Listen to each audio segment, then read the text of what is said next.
Alright, this is a 06 Honda Ridgeline with a sticky hood release, and I'm doing this in reverse order here. I've already taken it off, let's put it back on. So here, we're going to line this up with a bolt. It's going to attach to a nut, and then we just have this pin, push pin here, and then these clips here, and then down here that hook in behind this.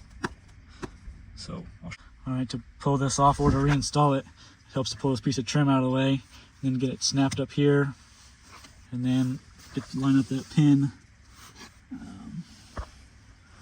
You can no longer see it, but get to line that push pin up and then snap it into place. And then next we'll reinstall this lid here. This little, I don't know, it's like a nut, but it has these 3 prongs on it, or recesses. It's probably a little special tool, but I was able just to unscrew it with my fingers. So we'll screw that back on, and we'll put our fuse cover back on, and then we'll meet back when I go to replace this. I wanted to get it a little more than hand tight, so I use these little needle nose pliers here. I was able to put the heads in it and just turn it until it was tight. We're going to place this door jamb seal here, which is going to, this part here will clip in to here, and then it has a push pin here, here, and here, and then it snaps in here. To remove it, we start on this end and work it up and out. So I'll reinstall it now. So I'll start with that. Slide in the gas tank door release, and then this end. Yeah, that was a bit of a trick to get off. And then next we'll replace the fuel door. It just slides on. Well, there we go. That's replaced. And then fuse door. Okay, and then the last thing I'll replace was this footrest. So we have this bolt here, and then a bolt here, and then there's a hole here, but I don't have anything. It's blank on mine.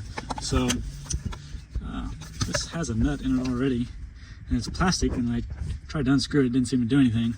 So I guess it's just gonna slide over top. Yours may vary. So we'll just go ahead and line up the 2 bolts. All right, it should look something like that there, with a bolt protruding there, and then in there. And then we'll go ahead and replace this 10mm.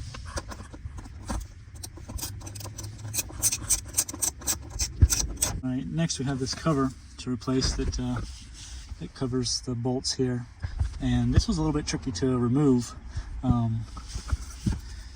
See this little, put your screwdriver in there and lift up. So this, all right. So yeah, we have a couple little catches there on the side. Just put them in first, and then this will slide in and lock in here.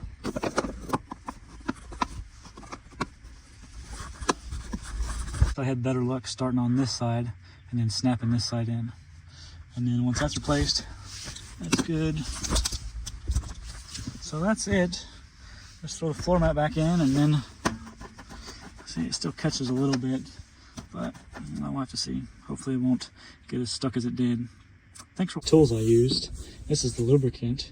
I'm not real happy. It didn't seem to do too much. So that flathead screwdriver, and then I just kind of use this as a flathead, but you know, it's Phillips multi-bit, and then those little needle nose pliers, and then a number 10 1/4 inch drive ratchet.